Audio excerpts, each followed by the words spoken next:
How to remove a Google account on iPad. For starters, removing an account is not the same as deleting it. Removing a Google account from an iPad device simply removes access from that particular device and it can be restored later on.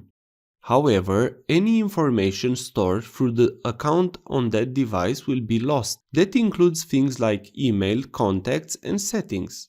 To remove a Google account on the iPad, you will need to enter any app from Google.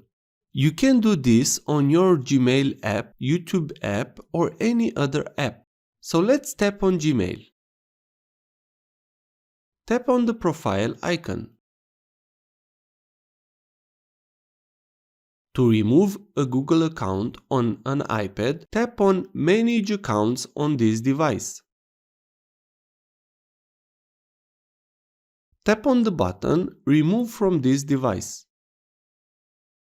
Tap Remove. Now your Google account has been removed from your iPad. If this was useful, please like, share and subscribe. You can also watch more videos from the right. Also, if you have any questions, please ask them in the comments area below.